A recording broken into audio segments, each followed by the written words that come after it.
Okay, this conversation is long overdue. I'm not going to show my face right now because my iPad is acting up and it's making me look like I have one nostril bigger than the other and one eye's yellow, one eye red, whatever. I'm not going to show my face right now. Just going to see this Ohio State shirt, my hair, maybe my elbows occasionally, and these tights that I wore to LA Fitness. However, getting to the subject at hand, I need to speak about the dating scene in Atlanta, Georgia, the new dating scene, as I call it. I'm pretty sure it occurs in other cities as well in the United States, but I know Atlanta more than any other city because I've been here the longest as an adult, and I can speak on it quite well. There's this new thing going on where men and women become involved with each other, have relations, act as if they're in a relationship, but are not in a relationship. And it occurs a lot more often than it should.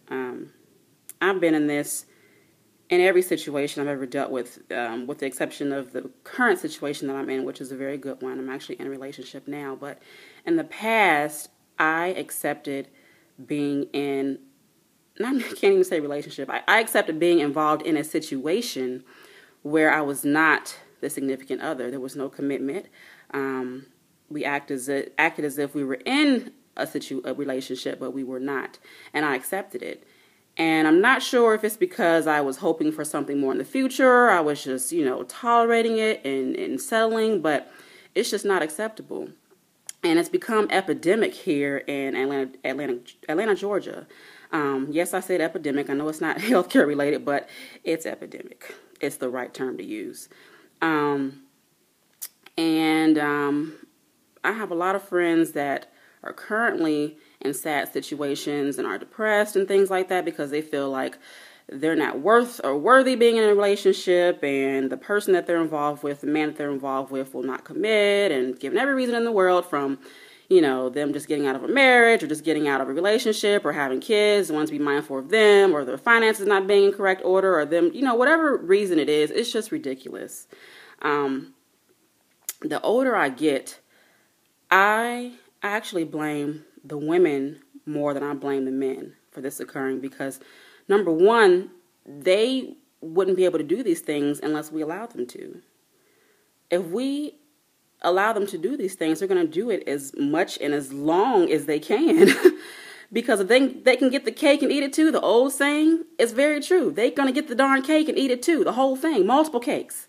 You know what I'm saying? Why would they want to commit to a woman when you're giving them sex, you're cooking for them, you're bringing food to their job, you're doing everything that a married woman should be doing, but you're not married. They don't want to work hard for the women that believe in traditional relationships and believe in being courted and the man acting like the man, the woman acting like the woman. They don't want that. They got to work too hard for that. Why would they work hard for a woman, that has all these requirements when they can easily get some chick, temporarily anyway, easily get some chick where she will pretty much give him whatever he wants without him having to make a commitment. So basically, he can go and do whatever he wants. Not to say that he is, but he can. He has that liberty to go out and do whatever he wants to do. And we accept it. And I know this because I've been there. We accept it. You know what I'm saying? And I feel like it's not going to stop until we change. They changed because we changed. We changed. And we lowered our standards. You know what I'm saying? A good man, I will say this, a good man will like the chase. You know what I'm saying? He won't want something that's easy where he can just get everything all up front in the beginning. You know what I'm saying? A good man will pursue you. And he wants somebody that will allow themselves to be pursued. You know what I'm saying? So I think that it just took me, I'm 31 now, but it took maturity to be able to realize these things in my entire 20s. The last 2 men I was with got somebody else pregnant, and my goofy behind wanted to stay around. And I did for the most part, you know what I'm saying? Until God pretty much just snatched me out of those situations and I woke the heck up. But, it just took too long. You know what I'm saying? But it took going through those things 2 times in a row. And those are just 2 things that I've been through. To realize that I'm worth more than that. I know my worth now. You know what I'm saying? I'm not afraid to tell somebody, okay, if things are going to be like this, then you may lose me. This is not going to work out. You know what I'm saying? And I don't mind if you go elsewhere. That's fine, because I'm going to get what I need regardless. Go to somebody else that has lower standards. You know what I'm saying? Go to somebody else that has different values and doesn't appreciate the things that I appreciate. You know what I'm saying? Doesn't serve God the same way. Fine, go be with them. Because I want a man that's going to want to be with me for who I am and believes in the things that I believe in.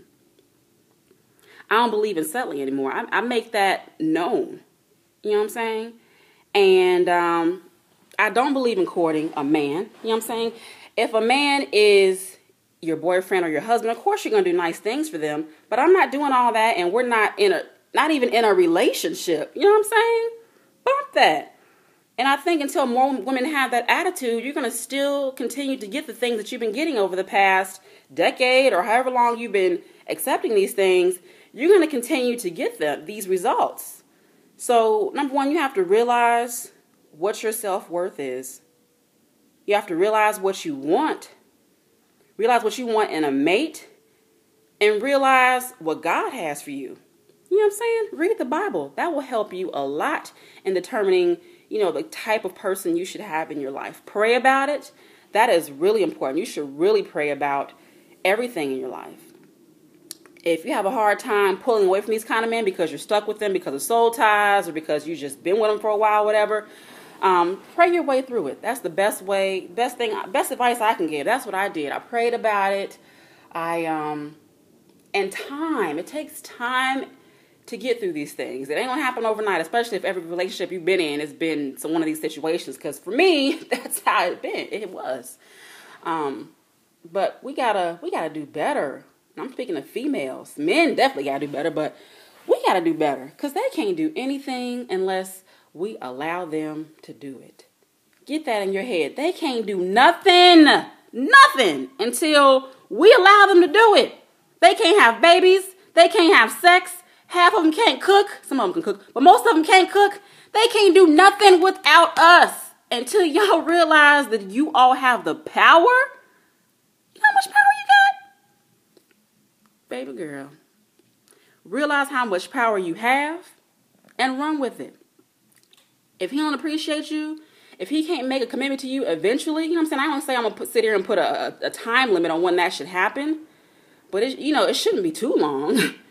But if he can't commit to you, then you need to move on. Because there's somebody else out there. You don't want to waste your time and waste your life because life is short. You know what I'm saying? Too short. You don't want to waste your time. Move on. May take you a while, you know what I'm saying? And I'm not saying just get rid of just right away. Pray about it, because I don't want you to make a wrong decision and actually be getting rid of somebody that's for you. But more than likely, if it's been a while and he's got all the excuses in the world that he doesn't want to be with you, he ain't the one. He's not the one. You may want him to be the one. You may want him to be the one. But he ain't the one. He is not the one. I think that's it for now. I had something else I wanted to say, but it kind of left my mind. Oh, yeah. Somebody asked me, well, how do you know when you should commit? What's the time limit? Or, just when should this happen? Do you know if it's going to happen? How do you know if he's going to commit or if he's the one? And it really isn't rocket science. I feel like this is my thing. If you have to ask somebody where you stand, there's already a problem. You should feel and you should know where you stand with that person. You should know. You should know what is going to be of that situation. You should know it. It's getting dark outside, so I'm going to have to close. But you should know. By the time you have to ask that, he's going to feel pressured anyway and feel awkward. So it's going to be weird after that. If you have to ask that and he doesn't initiate and tell you that he wants to be with you, it's too late in my opinion. That's just my opinion. But he should be telling you he wants to be with you. He should be telling you how much he appreciates your time, how good of a woman you are, how beautiful you are, how smart you are, how intelligent. He should be telling you how much he adores you. If you don't get that feeling, if you don't get those words, if he doesn't spend time with you, if he doesn't call you daily to ask you how your day was, if he's not concerned about you, he just ain't worth it.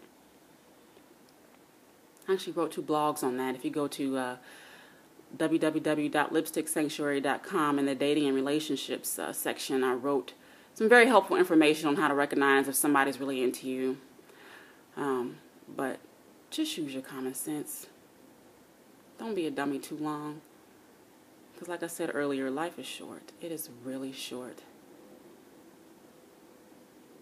I'm going to stop. Because I could talk about this till the sun goes down. Then you won't see nothing but a shadow. Alright? So, y'all be blessed. Don't let this Atlanta dating scene discourage you. Because he could still be out there. Maybe not in Atlanta. Maybe somewhere else. I mean, he may be in Atlanta. But don't let it discourage you, because there are good men out there. You just have to raise your standards and know how to recognize when one is in front of you and know how to recognize when one is not in front of you. Okay? Be blessed.